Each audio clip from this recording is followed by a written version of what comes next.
There's a type of intelligence they don't teach you in school. It doesn't show up on tests. It doesn't come with certificates.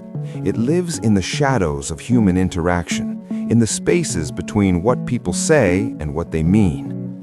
This is the intelligence born from betrayal, from watching someone smile while they destroy you, from learning that the world doesn't reward honesty, it weaponizes it. I'm talking about the moment you realize fairness is a fairy tale, that competence doesn't guarantee success, that loyalty is often punished while manipulation is often rewarded. Most people break when they learn this. They become bitter, cynical, broken. But a few transform. They don't become villains, they become unreadable. They learn to move through the world like smoke, present, influential, but impossible to grasp. While others demand to be understood, they master the art of strategic ambiguity. While others broadcast every thought, they compress their power into silence. This isn't about becoming cold, it's about becoming calculated. There's a difference between feeling nothing and showing nothing. The truly dangerous minds feel everything. They just refuse to let those feelings control them. They've learned that information is currency, that mystery creates influence, that the person who reveals least holds the most power. You've probably noticed this pattern yourself. The people who talk the most carry the least weight. The ones constantly explaining themselves are the ones no one truly respects. Meanwhile, the ones who speak in measured doses, who leave gaps in their stories, who answer questions with questions, these are the people everyone leans forward to hear. This is calculated opacity, the first principle of dark intelligence. It's understanding that you don't owe anyone access to your internal world, that clarity is a gift, not an obligation, that when people only see half the picture, they fill in the rest with their own imagination, and that imagination gives you leverage. Think about the last time someone was completely transparent with you, told you everything, explained all their reasoning, showed you every card in their hand. What happened to your perception of them? Did they seem more powerful or less? The answer is always less, because total transparency eliminates mystery, and without mystery, there's no intrigue. Without intrigue, there's no influence. But here's what most people get wrong. They think strategic ambiguity means lying. It doesn't. It means being selective about what truths you share and when you share them. It means understanding that not every question deserves a complete answer, that silence is often the most honest response, that "I'll think about it" is sometimes wiser than immediate agreement or disagreement. The masters of this understand something fundamental. People respect what they can't fully access. When you're an open book, you're easily categorized, easily predicted, easily dismissed. But when you're selectively transparent, when you reveal yourself in layers rather than all at once, you become someone worth studying, someone worth listening to, someone worth respecting. This doesn't mean becoming unknowable. It means becoming strategically knowable. You show different facets to different people, not because you're fake, but because you're multidimensional. You don't present the same version of yourself to your boss, your friends, and strangers. That's not deception, that's intelligence. Water doesn't fight the shape of its container. It adapts, it fills the space it's given, but it never stops being water. You need to develop the same fluidity. In professional settings, you speak the language of results. In personal relationships, you connect through emotion. With strangers, you remain pleasantly vague. This is adaptive persona, the second principle of dark intelligence. People confuse this with being fake. They think authenticity means being identical in every situation, but that's not authenticity, that's inflexibility. True authenticity is being genuinely yourself while adapting your expression to be most effective. A diamond has many facets, but it's still one diamond. You have many modes of expression, but you're still one person. The key is maintaining your core while adjusting your presentation. Your values don't change, your integrity doesn't shift, your fundamental nature remains constant. Only your delivery adapts to your audience. This isn't manipulation, this is communication mastery. Watch the people who succeed in multiple domains.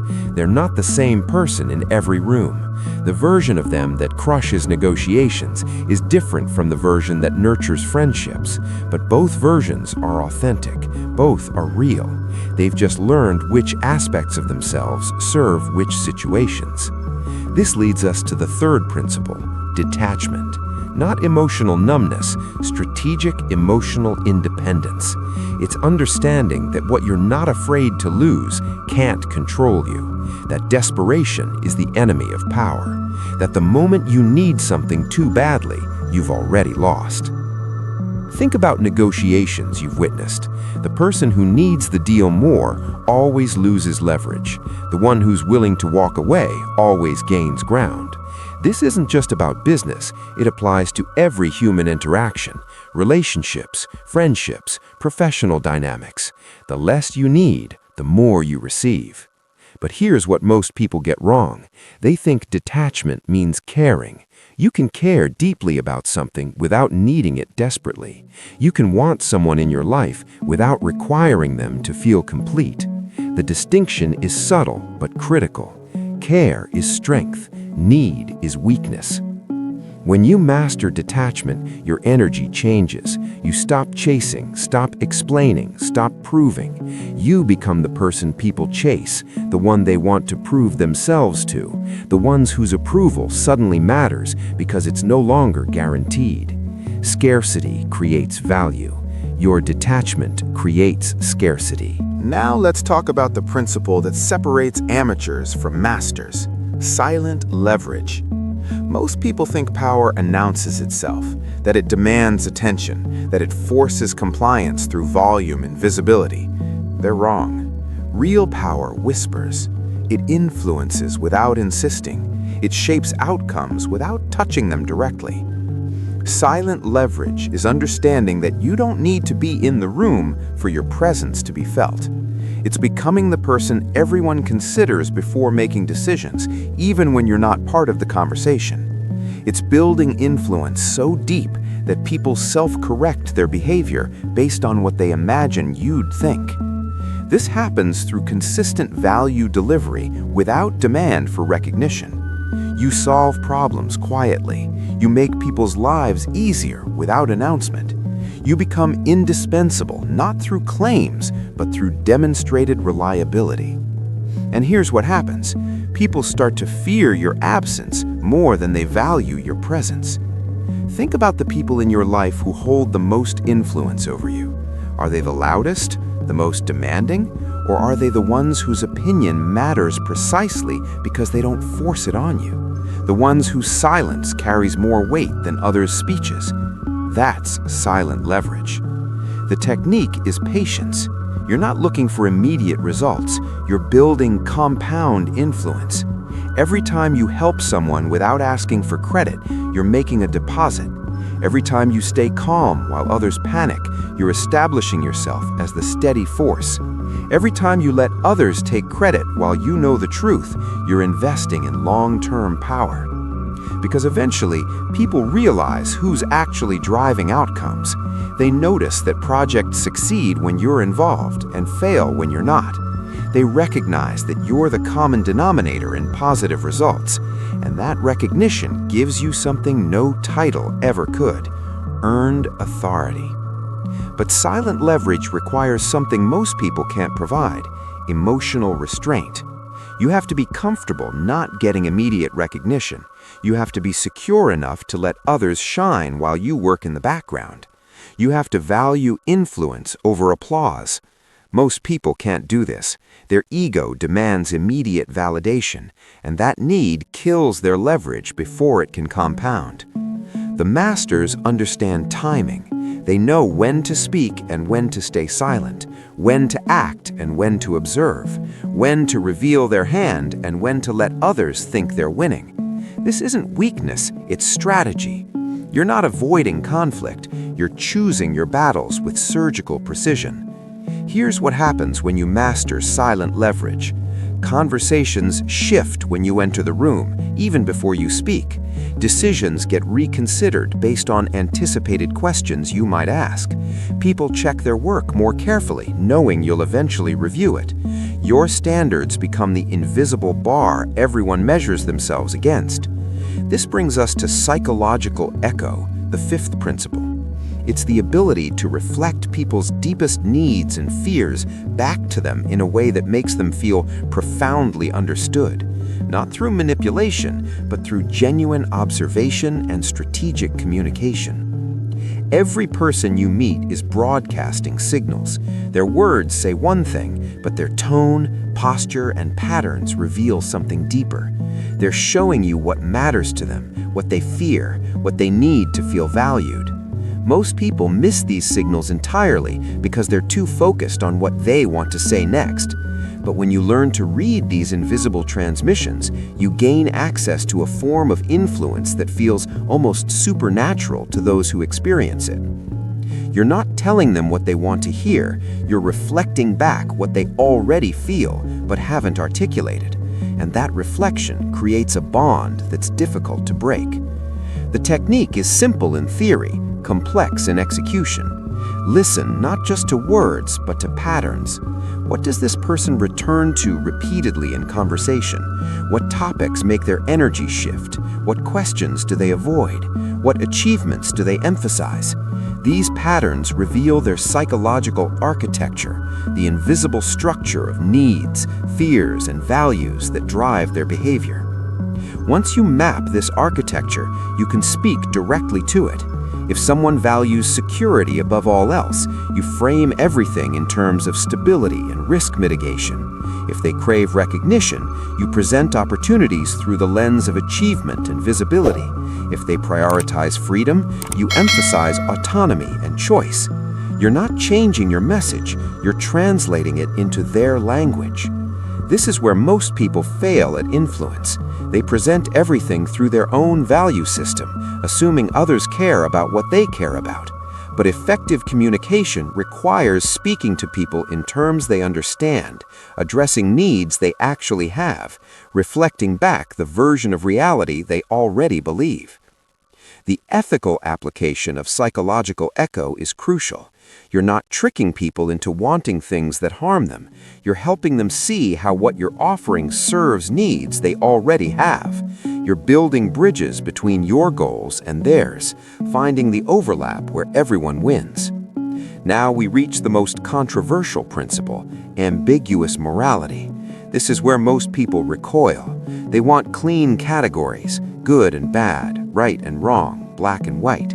But the real world doesn't work that way, and the people who insist on pure moral clarity are usually the ones who accomplish the least. Ambiguous morality isn't about having no ethics, it's about understanding that sometimes protecting the many requires being harsh to the few, that sometimes kindness enables destruction, that sometimes the action that looks good creates bad outcomes, while the action that looks harsh creates better results for everyone involved. Let me be explicit about what this doesn't mean. It doesn't mean selfishness dressed up as pragmatism. It doesn't mean hurting people for personal gain. It doesn't mean abandoning your core values when they become inconvenient. What it means is accepting that difficult situations sometimes require difficult decisions that won't make everyone happy. Imagine you lead a team. One member is consistently undermining others, spreading negativity, damaging morale. The nice thing, the thing that makes you look like a good person, is to keep trying with them. More chances, more conversations, more patience. But what about everyone else? What about the productive people being dragged down? What about the culture being poisoned? Ambiguous morality says, protect the many, even if it means being harsh to the one. Remove the toxic element, even if it makes you look cold. Make the decision that serves the greater good, even if it costs you likability. This isn't cruelty, it's responsible leadership. The same principle applies to personal relationships. Sometimes the kindest thing you can do is tell someone a hard truth that temporarily hurts them, but ultimately helps them. Sometimes protecting someone means letting them fail so they can learn. Sometimes loving someone means walking away when staying enables their self-destruction. This requires a different kind of moral courage, not the courage to do what's popular, but the courage to do what's effective, not the courage to be seen as good, but the courage to accept being misunderstood while achieving better outcomes. Most people lack this courage. They'd rather be liked than be right. They'd rather look compassionate than be effective. But here's the guardrail. You must have clear ethical boundaries you never cross, lines you won't cross regardless of benefit or pressure. These boundaries keep ambiguous morality from sliding into amorality. Mine are never harm the innocent for personal gain, never betray those who trust you, never use power to exploit the vulnerable. Within those boundaries, I'm pragmatic. Outside them, I'm absolute. The final principle of dark intelligence is controlled exposure. In an age where people broadcast every meal, every thought, every moment of their lives, the person who shares strategically becomes fascinating by contrast. When everyone is shouting, the whisper gets heard. Controlled exposure is understanding that information, once revealed, can never be unrevealed. That every piece of yourself you share becomes ammunition someone else can use. Not because everyone is malicious, but because information is power, and power attracts those who want to take it. Think about the people who command the most respect in your life. Do they tell you everything? Do they narrate their every decision, explain their every move, justify their every choice? Or do they operate with a certain reserve, revealing themselves in layers, making you earn access to their inner world? The latter, always the latter. This isn't about being secretive for its own sake. It's about recognizing that not everyone deserves the same level of access to you. That intimacy should be earned through demonstrated trustworthiness, not given freely to anyone who asks. That your story is valuable, and value should be protected, not scattered. The technique is selective disclosure. You share enough to build connection, but not so much that you eliminate mystery. You reveal your victories, but keep your methods partially hidden. You express your values, but keep your vulnerabilities guarded until trust is established. You're an interesting book, not a pamphlet. In professional contexts, this means not revealing all your capabilities at once. Instead of showing everything you can do in week 1, you reveal skills gradually over time. This creates the impression of continuous growth rather than early peaking. It keeps people curious about what else you're capable of. It maintains your value through sustained demonstration rather than immediate exhaustion. In social settings, it means being someone others want to know more about, not someone they feel they've completely figured out after one conversation. You share stories, but not your entire history. You express opinions, but keep some thoughts private. You engage deeply, but maintain boundaries about what's off limits for casual discussion. The psychology behind this is the curiosity gap. Human brains are wired to seek completion. When we encounter something partial or mysterious, we automatically try to fill in the gaps. By maintaining strategic incompleteness, you keep people's minds engaged with you even when you're not present. They think about you, wonder about you, want to understand you more fully. But here's the crucial distinction. Controlled exposure isn't about manipulation, it's about protection. You're not withholding information to trick people. You're withholding information to preserve your agency and power. You're maintaining control over your narrative so others can't rewrite it to serve their purposes.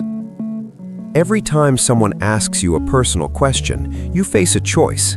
Answer completely, answer partially, or redirect. Most people default to complete answers because they've been socialized to believe that honesty requires total transparency. But honesty and transparency aren't the same. You can be honest about what you choose to share, while choosing not to share everything. The formula is, share enough to satisfy social norms, but not so much that you lose strategic advantage.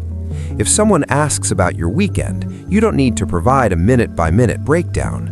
A general answer that gives them something to respond to while keeping specifics vague is often most effective. "It was productive" says something while revealing nothing. This principle extends to your plans and ambitions. The people who announce every goal before achieving it often fail to achieve them, partly because declaration dissipates the energy needed for execution, partly because premature disclosure invites interference from those who'd rather see you fail. Keep your moves quiet until they're already complete. Let your results speak louder than your intentions ever could. There's another dimension to controlled exposure that most people never consider: the management of your digital footprint. In our hyper-connected world, your online presence creates a permanent archive of who you were at every moment you chose to share. That comment you made 5 years ago, that photo from a moment you've since outgrown, that opinion you expressed before you had fuller information, all of it remains frozen in time, ready to be weaponized against the person you've become. The strategically intelligent understand that every digital interaction is a permanent record. They ask themselves before posting, will this serve me 5 years from now? Does this reveal something that limits my future options? Am I creating ammunition for future enemies I haven't even made yet? Most people don't think this way. They treat social media like a diary, forgetting that diaries with millions of potential readers require different discretion than private journals. This doesn't mean paranoia, it means perspective. Before sharing that strong political opinion, ask yourself, does this help me or just make me feel momentarily righteous? Before posting about your personal struggles, consider, am I seeking genuine support or just broadcasting vulnerability to people who might not have my best interests at heart? Before documenting your every achievement, think, am I building a brand or just feeding an ego that will make me a target? The masters of controlled exposure in the digital age understand that less is more. They use social media strategically, not emotionally. They share content that builds their desired reputation without revealing their complete reality. They understand that their online persona is a tool, not a confession, and they never forget that the internet is forever, but their future is still unwritten. Don't let past transparency limit future possibility. Consider this practical framework. Before sharing anything publicly, run it through 3 filters. First, the vulnerability test. Does this reveal a weakness someone could exploit? Second, the permanence test. Would I be comfortable with this existing forever, seen by future employers, partners, or adversaries? Third, the value test. Does this actually serve my goals or just satisfy an emotional impulse? If it fails any 3 of these tests, keep it private. Your future self will thank you for the restraint your present self exercises.